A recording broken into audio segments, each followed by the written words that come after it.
Kalau berhadapan dengan bank dan ternyata kita secara hitung-hitungan matematis kelayakan finansial kita itu dalam kurung ketahanan finansial kita itu masih amburadul, maka itulah yang membuat kita susah punya properti. Mhm.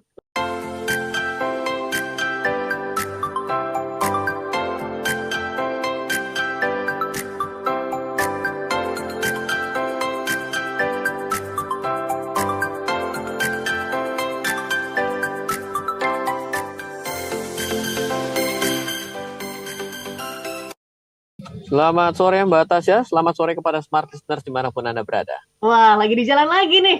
Wah, iya, kalau udah polanya begini akan selalu berulang. Masih keliling Indonesia juga? Minggu depan saya, ya kalau minggu depan sih ke Jambi sih. Wow, masih ini ya Yeah. sosialisasi bulan inklusi keuangan.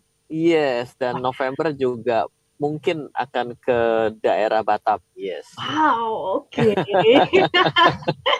Benar-benar Ya, menjangkau seluruh Indonesia. Oke, Mas ya. Ryan, kita Mhm. ngomongin sesuatu yang juga sedang melanda Indonesia nih, kabar seputar resesi yang sudah digaungkan di mana-mana. Semua orang kayaknya ngomongin soal resesi. Nah, boleh dong seorang Ryan Filbert gimana melihatnya di tahun 2023 mendatang? Apakah ya akan gelap gitu, seperti mati lampu ya sayang gitu ya? Atau justru akan terang benderang justru di pandangannya Mas Ryan. Silakan.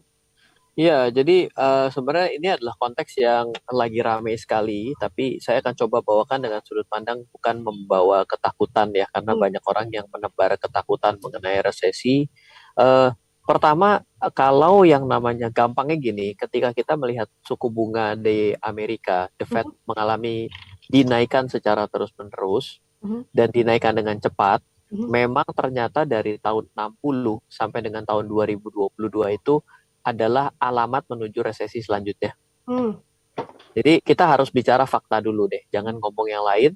Kita bicara fakta bahwa dari tahun 1950 ke 60 itu, di mana saya punya data itu mulai dari sana, itu bila suku bunga dinaikkan hmm, secara cepat, mhm, artinya yang saat ini terjadi, apa kita alami dengan kenaikan suatu definisi sebagai kenaikan.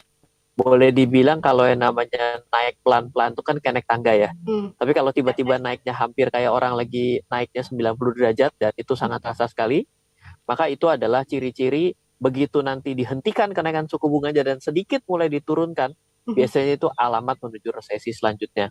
hmm, Masalahnya adalah kita tidak pernah tahu sampai kapan suku bunga Amerika terus dinaikkan. mhm, Tidak ada yang tahu gitu loh. Jadi kalau dibilang 2023 kayaknya bisa jadi. Tapi kalau ternyata dinaikkan terus, loh kok bisa gitu? Ya karena kenaikan cepat dari suku bunga sejak tahun 1950 mhm, itu pernah ada yang terjadi 3 bulan langsung resesi, mhm, mhm, ada yang 2 tahun dinaikkan terus baru resesi. mhm, Kita nggak pernah tahu tuh yang mana. Jadi memang betul ini adalah salah satu ciri, namun kapan terjadinya kita juga tidak tahu. hmm, Dan semakin panjang, maka biasanya persiapan orang itu semakin besar ya. Jadi kalau masa hujan selama 1 tahun setiap hari tidak ada namanya persiapan untuk ya. bangun bangun apa kapal atau apapun kan namanya emang orangnya aja yang nggak mau belajar kan nggak ada mau antisipasi kan gitu ya seperti itu. Mhm, mhm. Baik, berarti kita belum tahu nih ya Mas Ryan ya. Tapi kalau misalnya kita pelajarin lagi gitu Mas Ryan dampaknya dan juga apa yang terjadi sama Indonesia. Dengan yang saya dengar beberapa podcast gitu ya Mas Ryan ya. Kabarnya kita Indonesia memang akan terdampak gitu, tapi tidak akan terlalu besar. Bagaimana Mas Ryan sendiri melihatnya? Nah, ini yang paling menarik nih. Mhm, Kadang-kadang sekali nakutin, terus abis itu kasih angin segar bahwa Indonesia ini nggak kenapa-napa dan kuat gitu mhm, ya. Nah, di poin ini saya mau agak sedikit berbalik lah, saya bilang. Tahun 97 gitu ya, kita mhm, itu boleh bilang, oh enggak, itu mah negara tetangga aja lah, biasa, itu mhm, aman. Saya tahu sekali, saya ikutin itu berita-berita itu di TV, walaupun saya satu kelas 5 SD ya, mhm, 5 menuju 6.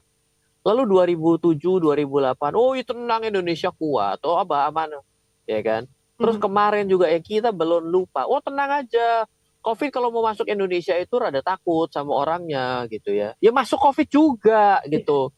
Inti dasarnya adalah mau resesi di luar atau tidak, atau ada apapun yang ada di luar, kita itu jangan suka panikan.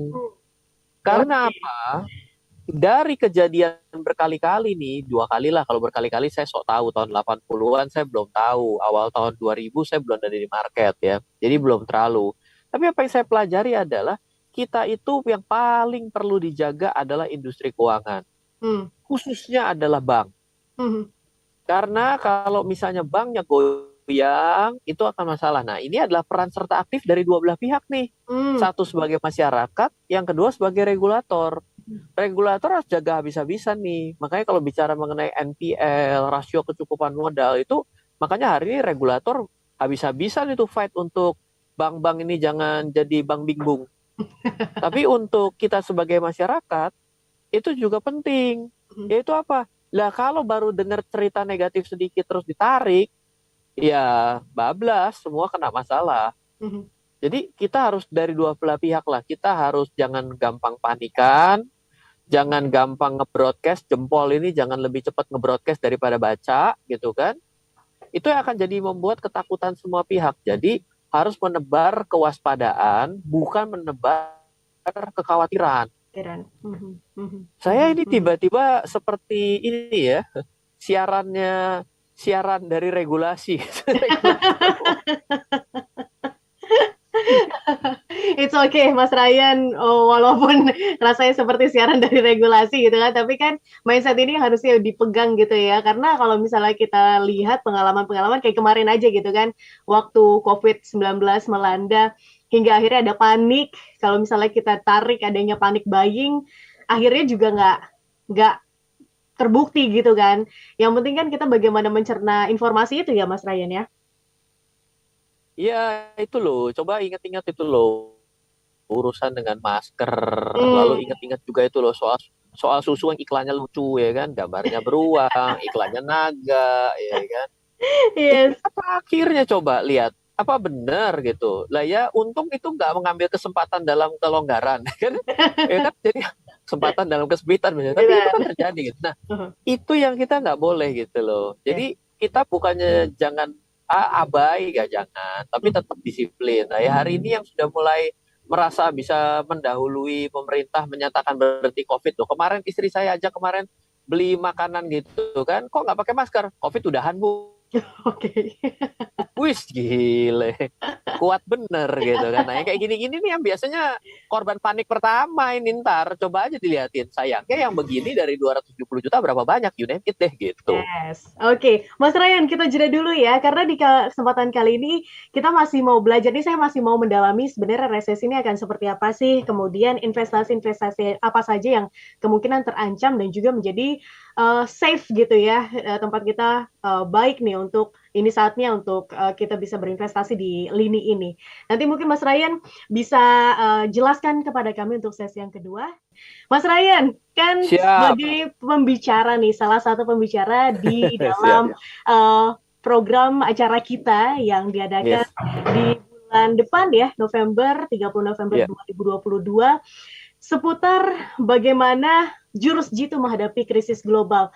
Kalau misalnya dihubungkan ke resesi, Mas Ryan, sebenarnya Ya. ini apa ya, gimana sih mungkin bisa diberikan satu atau dua insight-nya seputar hal ini? Silakan Mas Ryan.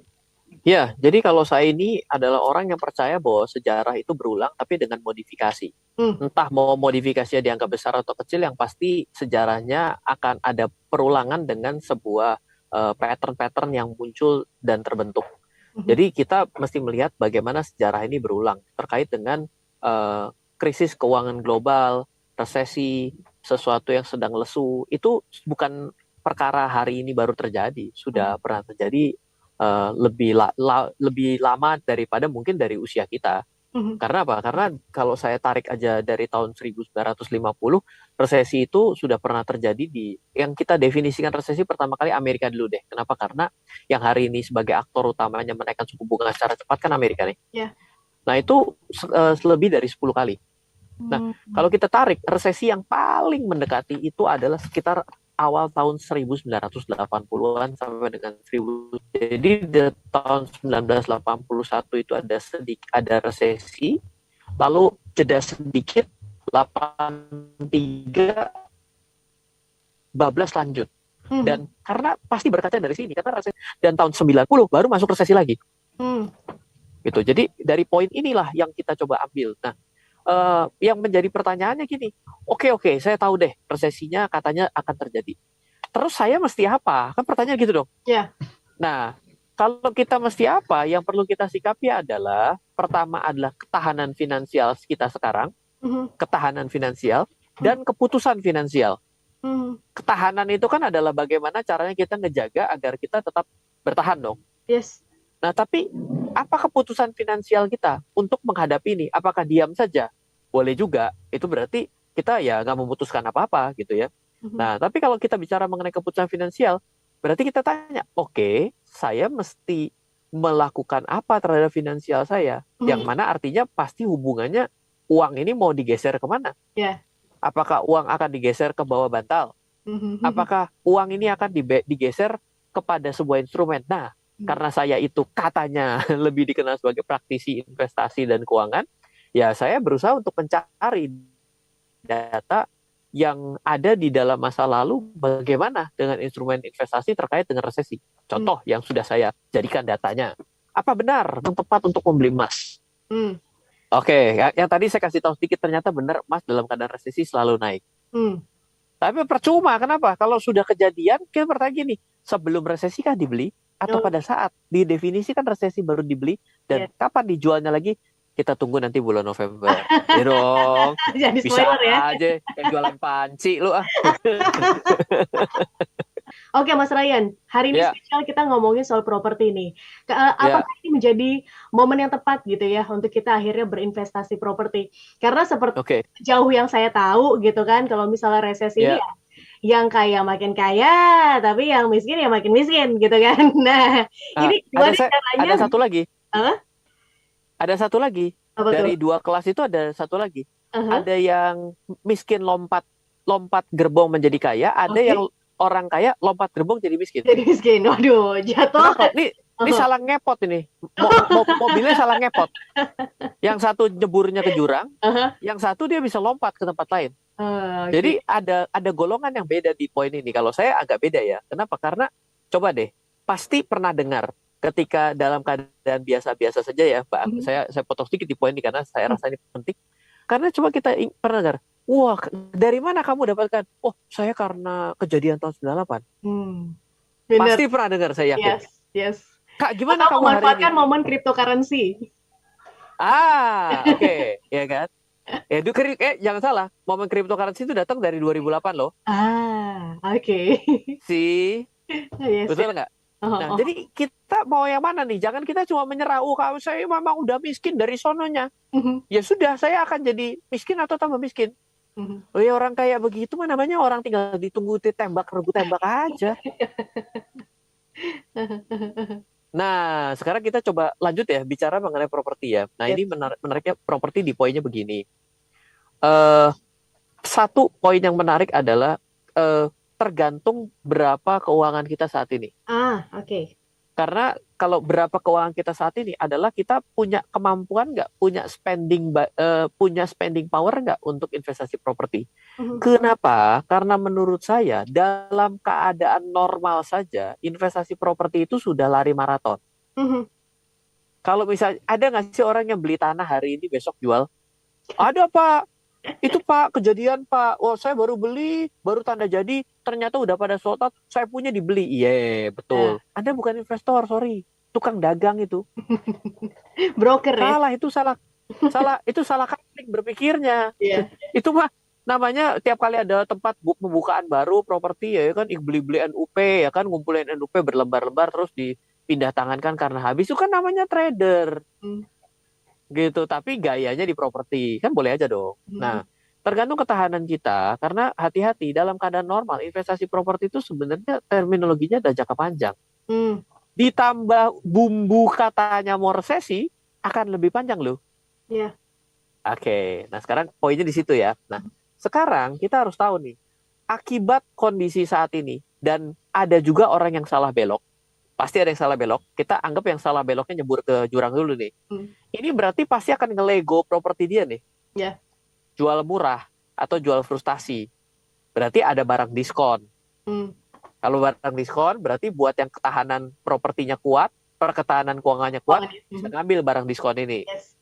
Oke. Yang kedua, kalau ternyata terjadi seperti ini, dari yang punya rumah jadi nggak punya rumah, berarti yang namanya sewa menyewa akan naik nih demand ini. Nah, berarti harus ada kemampuan menaksir harga properti yang wajar dan tidak wajar. Banyak orang yang kayak gini nggak mau dengar. Tapi kalau saya bilang ya, dalam keadaan yang agak-agak genting atau keadaan yang cukup ekstrim, di mana kita diminta lari maraton, maka kewarasan penting. Kewarasan penting itu namanya kewajaran penting. Valuasi itu ada harga wajarnya. Saya selalu berpatokan begini. Kalau ada sebuah rumah, ya, kalau dijual, misal gini, Mbak Tasya nawarin rumah klien gitu ya. Klien, ada rumah nih, harganya 1 miliar. Coba, kalau ada orang yang rada-rada dari mata jatuh hati, dia akan bilang gini, Mbak Tasya, bener ya, kamu jual rumah ya, Mbak Tasya. Saya lihat dong, bagus ya. Wah, murah nih. Jadi dia dari mata turun ke hati, yaitu bagus dan murah. Jadi dia tidak lagi berhitung mengenai nilai wajar, tapi dia bicara mengenai subjektifnya dia aja. Bagusnya murah ya. Ini keren murah loh. di kantong.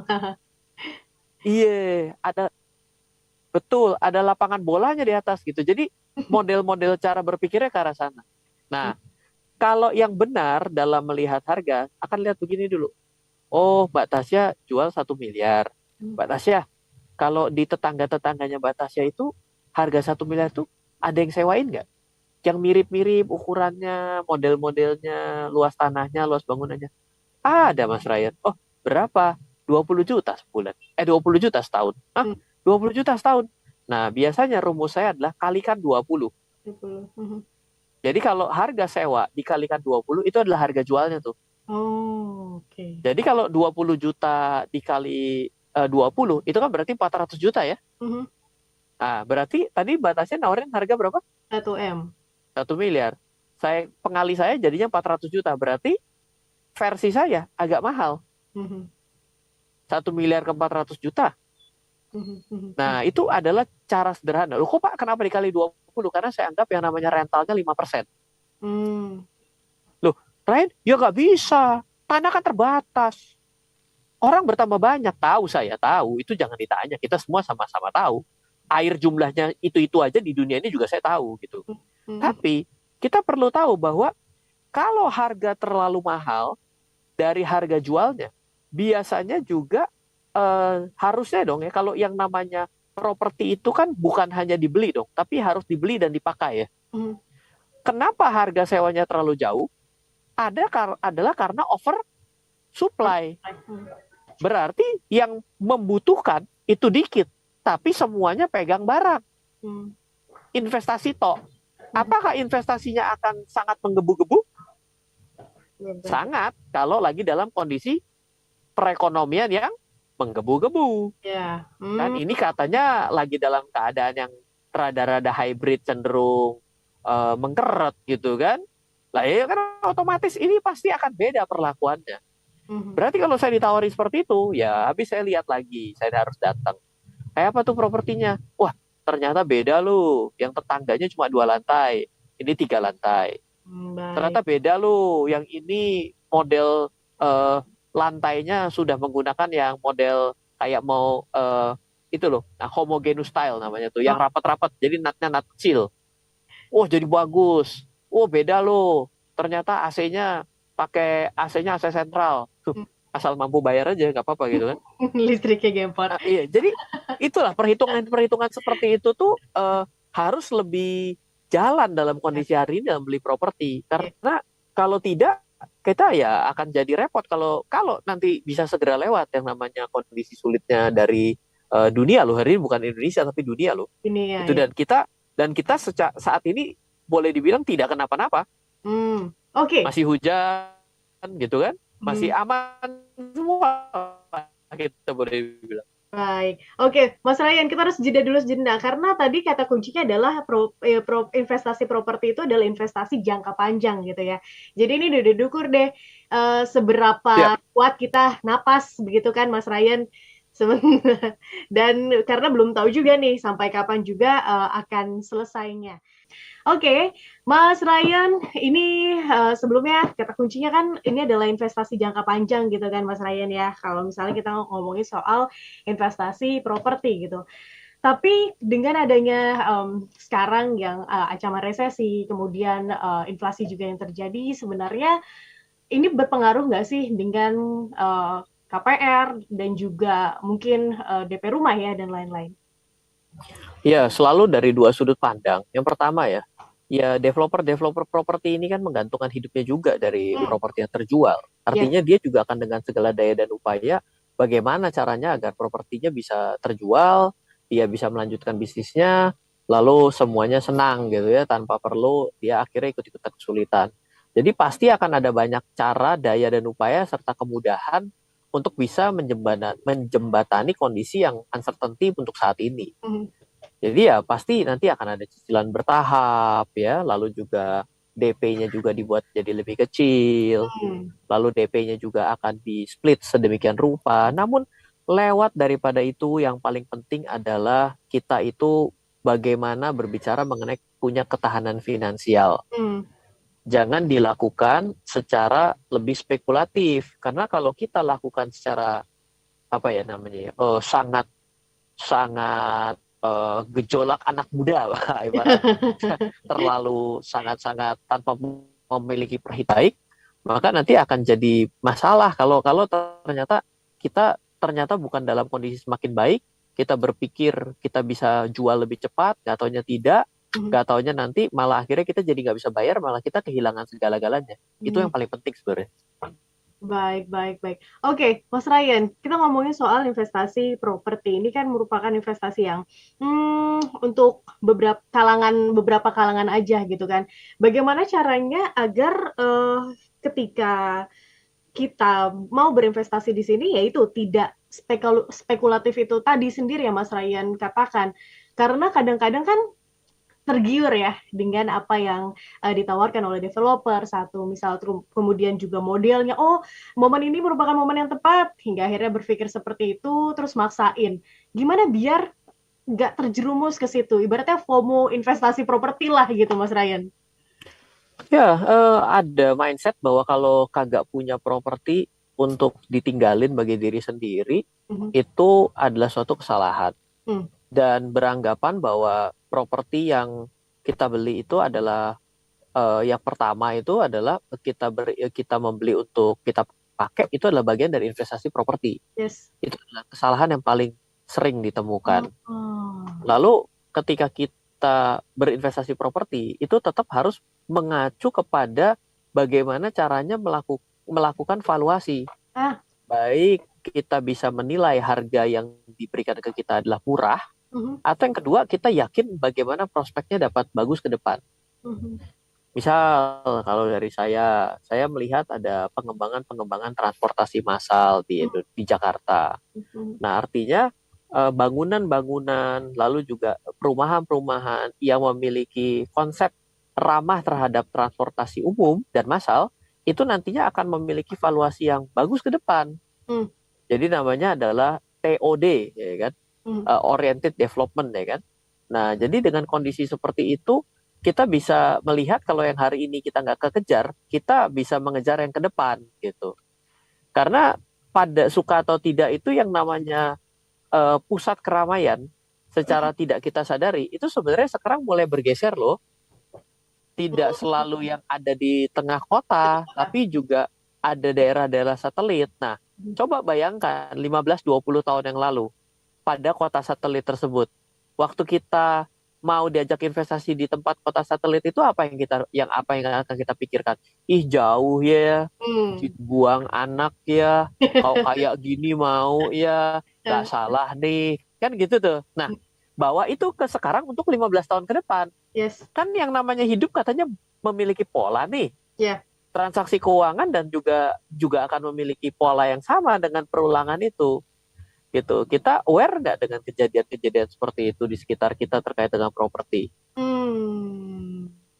Oke, ini kan nggak mudah ya, Mas Ryan ya, untuk ibaratnya melihat masa depan gitu, apalagi kalau misalnya terjadi di kota-kota satelit. Kalau misalnya kita melihat yang bagaimana gitu memutuskannya bahwa this is the right place gitu, karena kadang-kadang namanya investasi properti, ya saya pernah dengar Mas Ryan bilang bahwa tar dulu nih kalau misalnya kita ngomongin investasi properti ini bukan semua properti bisa dijadiin investasi, tapi properti yang bisa memberikan valuasi yang baik begitu kan Mas Ryan kan. Memutuskan ini gimana? Ya, pertama jauh-jauh dari crowd dulu ya. Jangan Hmm. mengikuti crowd ke arah mana. Itu nanti jadi FOMO kembali gitu ya. Nah, lalu ada dua cara sebenarnya. Memang suka dengan berkutat dengan hal-hal teoritis, Mhm. akhirnya adalah belajar misalnya, oh daerah saya nih, daerah mana yang kok dulunya nggak terkenal, sekarang jadi laris manis ya. Jakarta ada daerah reklamasi yang dulu daerah situ masih belum ada, tapi kok sekarang jadi ramai sekali. Nah, kita pelajari. Jadi menggunakan hal-hal yang sifatnya teoritis itu Teoritis. kita tarik belakang dan kita tarik sekarang. Nah, ya kalau memang mau yang melihat maka percaya, ya kan, seeing is believing, ya Mhm. sudah, sering-seringlah jalan-jalan. Seringlah lihat gitu ya, oh kayak apa ya gitu. Ada loh orang yang sampai hari ini tinggal di kota Jakarta ya kan, tapi tidak pernah nyoba yang namanya Transjakarta Yes. ya kan. Direkturnya teman saya tuh, cie Yeah. sok banget ya kan. Wah, Om Tuh. Saidu, Om Saidu. Lalu kalau misalnya kita belum pernah, ya kan repot kan, masa nggak pernah lihat naik yang namanya komuter line. Lalu kita nggak pernah nyobain yang travel namanya Jakarta Bandung, Bandung Jakarta. Nggak tahu kereta seperti apa hari ini sudah beda sekali. Nah, dari lihat seperti itu kita tiba-tiba akan jadi punya wawasan baru terkait dengan investasi Ah, properti. oke. Oh, daerah sini tuh ternyata tempatnya komuter lain ya. Oh, loh, kok daerah sono kok kenapa banyak orang yang punya tanah-tanah itu kok ada tempat parkirnya ya? Hmm. Oh, tempat parkir itu punya siapa ya? Oh, kok jadi keren ya bisa jadi tempat penitipan parkir. Loh, ini tuh bisnis ya? Oh, kayak gini. Sehari dapat berapa? Oh, nah jadi dengan AO itulah kita, oh ternyata seperti ini. Nah, dari situ kan sempoanya berjalan dong. Hmm. Ya kan? Kuat nggak nih saya? Wah, Hmm. kalau saya nggak kuat untuk lahan parkir, gimana kalau yang kos-kosannya atau yang sekurang-kurangnya satu rumah, satu pintu gitu kan? Hmm. Jadi mindsetnya itu bukan mau tinggal di situ dan jadi orang yang ngejagain tempat parkir untuk motor itu, nggak ke situ cara berpikirnya. Tapi bagaimana properti ini memang dijadikan sebagai sarana investasi Hmm. gitu Hmm. ya. Jadi mau dua cara nih, mau dengan cara yang textbookan ya udah buka lihat ya kan, lihat bagaimana peta Google Map itu dari tahun ke tahun, lalu dilihat bagaimana tren harganya, atau silakan sering jalan-jalan Hmm. gitu. Oke, ini kita melipir sedikit nih Mas Ryan kepada generasi muda yang katanya milenial gitu kan. Katanya milenial itu susah nih untuk punya properti, terutama di daerah Jakarta. Kalau mau punya properti ya paling jauh yang satelit, yang udah ujung satelit banget begitu kan. Nah, ini gimana Mas Ryan melihatnya ya, terutama untuk teman-teman kita yang smart listeners yang dari generasi milenial yang pengen juga nih Mas Ryan bisa ikut punya properti ataupun nantinya bisa berinvestasi di properti ini. Izin untuk menjawabnya di sesi selanjutnya ya, Mas Ryan. Mas Ryan, izin Siap. untuk dijawab dulu kali ya Ya, pertanyaan saya yang tadi seputar gimana nih kalau misalnya generasi milenial ingin ikut punya properti yang katanya susah sekali gitu kan punya properti di ibu kota tentu saja di Jakarta atau bahkan mereka pengen beyond daripada punya properti tapi mau juga ikut investasi properti. Silakan. ya sebenarnya kalau kata-kata itu kalau punya properti di Jakarta nggak bisa sih, rasanya mungkin terlalu lebay lah kalau Hmm. menurut saya. Kalau saya, karena kan yang namanya properti itu beragam. Kalau mintanya adalah punya office tower ya berat kali kau gitu ya. Ya, tapi ya mungkin kalau hanya apartemen ya. Kalau rumah ya mungkin juga ada sih, tapi ya pasti dieksplor lebih jauh. Nah, kalau yang memang menjadi tantangan terbesar itu karena kita posisinya yang di kota besar itu mungkin tidak ada lagi namanya pengembang baru, tapi adalah rumah second. Nah, secara otomatis kalau pengembang baru itu cara bayar biasa lebih longgar. Kalau rumah second maka akan berhadapan dengan bank. Nah, kalau berhadapan dengan bank dan ternyata kita secara hitung-hitungan matematis kelayakan finansial kita itu dalam kurung ketahanan finansial kita itu masih amburadul, maka itulah yang membuat kita susah punya properti. Lalu kalau kembali lagi kepada yang sebelumnya tadi di sebelum kita istirahat ya, istirahat buset ya kayak orang bermain aja kayak anak SD. Ya, jadi sebenarnya ketika kita bicaranya mau investasi properti dibandingkan kita mengkonsumsi dengan kita tinggalin, itu hitung-hitungannya jadi jauh lebih gampang. Nah, gimana caranya? Gini saja. Kalau kita punya pendapatan 5 juta rupiah, maka sebenarnya bank itu memberikan kita kemungkinan untuk kita mencicil itu 1 bulan adalah kurang lebih 40%-nya lah. Kalau sudah menikah, mungkin kurang ya. Jadi 30% ya. Ini belum dihitung kalau punya hutang-hutang lain ya. Jadi kalau kita sudah punya net worth ya, artinya adalah total pendapatan kita dipotong seluruh hutang gitu ya, itu bisa dijadikan landasannya 40%-nya untuk sebagai landasan cicilan. Nah, kalau kita 5 juta, 40%-nya kan 2 juta. Nah, kalau 2 juta itu nilai properti totalnya, bila kita cicil untuk 10 tahun, mungkin untuk kondisi saat ini, mungkin kita bisa dapat properti yang nilai cicilannya itu, nilai propertinya itu 200 sampai 300 juta.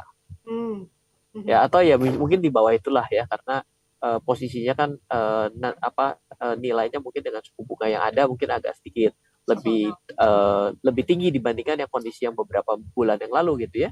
Mungkin let's say 150 sampai 200 lah. Ya mungkin masih ada dengan nilai tersebut gitu ya. Misalnya, Pak, loh kalau ternyata propertinya 300, apakah saya bisa dengan saya minta ke bank 200? Ya bisa. Tapi kalau 300 disuruh banknya yang cicilin 300, ya banknya bilang resiko kamu nggak ada, saya yang punya resiko ya. Ya kan? Nah itu juga nggak mungkin. Nah paling ya masalah DP-nya ya, berarti kan mungkin kalau DP harus punya waktu ya untuk nunggu terkumpulnya uang sehingga bisa melakukan down payment. Ya. Jadi sebenarnya bukannya nggak bisa, tapi kita mesti kenal diri kita sendiri terlebih dahulu. Jadi kan kita ini kan manusia ini kan katanya DNA-nya unik ya. Ayo sudah pernah tes DNA belum gitu ya. Satu orang dengan yang lain itu beda. Nah kalau kita nggak kenal diri kita terlebih dahulu, terus kita tiba-tiba mau ngajak berantem orang ya kan pasti akan repot sekali. Orang kita nggak tahu keunggulan kita apa, kelemahan kita apa, kita nggak tahu kok gitu. Anggaplah dengan cara seperti itulah analoginya kira-kira. Baik-baik. Harus tahu mengenal diri sendiri, mampunya seberapa gitu ya, Mas Ryan ya. Iya, jangan dari mata turun ke hati. Saya maunya yang 1 miliar lah ya, UMR mintanya 1 miliar ya. Ini cara hitungannya bagaimana? Jangan yang terjadi itu, jangan yang terjadi dia. Coba perhatikan itu loh, yang demo-demo itu loh. Saya bukan apa-apa ya. Oh, saya mau minta kenaikan gaji. Motormu aja lebih bagus daripada yang ada di rumah saya. Ya saya bukan apa-apa ya, tapi dengan cara begitu, sebenarnya kenapa jadi perlu kenaikan? Karena mengeluarkan uang lebih banyak daripada yang seharusnya bisa dikeluarkan. Hati-hati loh, saya juga pernah dalam kondisi seluruh pendapatan saya buat nyicil loh. Wah itu kan kacau sekali. Itu kalau begitu lewat ya, lunas satu dengan yang lain tuh ya, begitu saya bisa lepas itu, waduh itu kayak oksigen tuh tiba-tiba semua oksigen bisa saya hirup loh. Baru bisa nafas ya. Benar itu benar. Tapi selama ini napasnya terengah-engah ya Mas Ryan? Iya, habis terengah-engah, hampir gak napas. Hampir gak napas, oke. Oke, Mas Ryan, ini kita izin untuk bacakan pesan-pesan yang sudah hadir ya di WhatsApp. Ada Pak Martin dari Tangsel. Mas Ryan, bagaimana dengan KPR? Apakah ada kisi-kisi katanya? Silakan. Ya, pastinya ini kan sudah naik ya gitu. Pasti ini akan merespon lah. Kalau kita nggak respon terus rendah, duitnya terjadi money outflow terus-menerus. Yes. Pasti akan merespon. Begitu ada kenaikan lagi dari suku bunga, Indonesia akan respon. Nah, ketika direspon ini ya otomatis nggak mungkin yang namanya suku bunga tabungan dinaikkan, tapi suku bunga pinjaman nggak naik, banknya habis napas. Kan pasti harus ada jarak dong, ya kan? Yang namanya bank itu kan cuma sifatnya adalah nyalurin duit sama terima duit. Ya berarti pasti akan naik. Jadi saran saya ya dengan kondisi saat ini ya lebih baik ambil fix sepanjang-panjangnya dulu lah. Toh dalam kondisi saat ini sebenarnya masih terasa bahwa kita ini dalam suku bunganya cukup murah sih. Seperti itu. Baik. Nah, ini berhubung juga nih dengan pertanyaan dari Ibu Ima. Menentukan lamanya KPR itu bagaimana, Mas Ryan? Oh, gampang. Pertama dari sudut pandang kemampuan. Hmm. Kalau misalnya tadi saya dengan uang UMR, lalu saya 40%-nya saya bisa, let's say 5 juta, 40%-nya 2 juta gitu ya. Ternyata properti yang saya beli dengan cicilan saya 2 juta itu yang saya inginkan 10 tahun nggak cukup. Ya udah perpanjang jadi 15 tahun Hmm. gitu. Jadi kita bisa bermain dengan sudut pandangnya jadi dua gitu ya. Oh iya, saya pengennya yang 3 tahun, ya boleh selama kita mah kalau perlu besok lusa lunas gitu. Tapi ternyata kan uangnya kurang kan. Ya, Ya. jadi harusnya lihat berdasarkan kemampuan cicilan, lalu ya disesuaikan dengan nominal nominal pokok daripada cicilan yang mau kita ambil kepada bank. Itulah akan ketemu nilai KPR yang bisa kita tenor ya, yang bisa kita ajukan, ataupun kadang-kadang bank akan menawar kembali.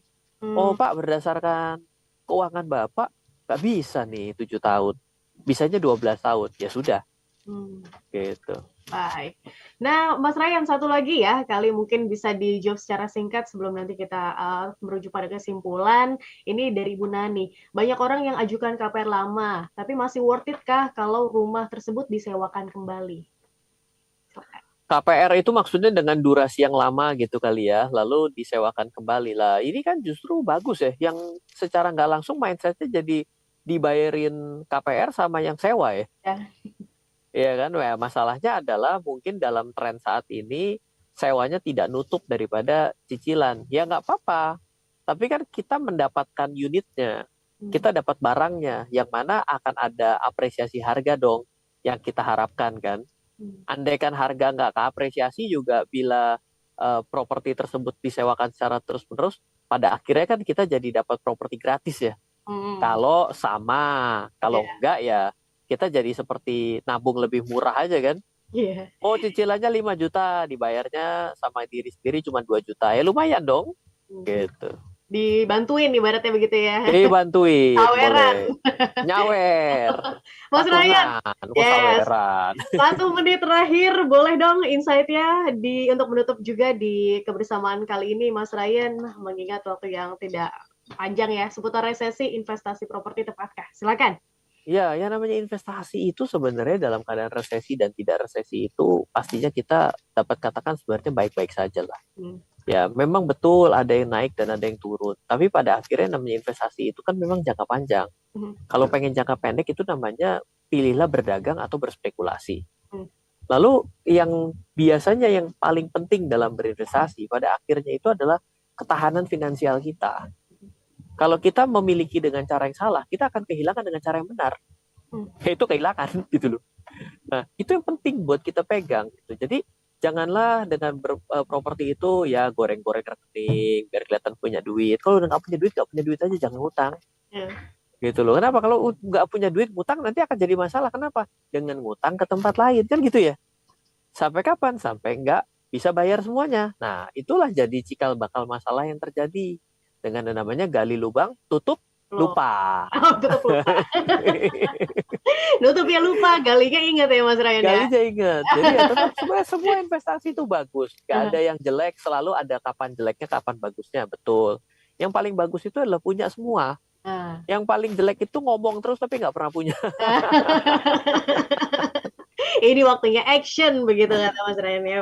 Oke, terima kasih Mas Ryan insight-nya di kesempatan kali ini. Kita ketemu lagi minggu depan ya. Ya. Dengan saja tema dan perbincangan yang berbeda juga. Halo, terima kasih sudah menyaksikan video di RF Channel on YouTube. RF Channel adalah channel edukasi untuk kita secara bersama-sama belajar dan mendapatkan aktualisasi mengenai investasi, keuangan, dan bisnis bersama saya, Ryan Filbert, dan tim. Add nomor WhatsApp saya di 0895 07 08 0789 0895 07 08 0789. Download aplikasi MyRF di Android atau iOS untuk mendapatkan artikel dan tema-tema khusus mengenai edukasi investasi, keuangan, dan bisnis pada aplikasi MyRF sekarang juga. Setiap bulan, saya bersama dengan tim memiliki kelas, mulai dari belajar trading dengan analisa teknikal yang strateginya bisa Anda terapkan pada seluruh market, mulai dari saham, forex, hingga cryptocurrency, atau kelas investasi saham bernama Fundamental Camp. Untuk mengetahui kelas lainnya dan bertanya mengenai kelas, hubungi tim sekarang juga di 0852 882 6187. Sekali lagi, 0852 882 6187. Semoga terus bermanfaat. Dari saya Ryan Filbert, salam investasi untuk Indonesia.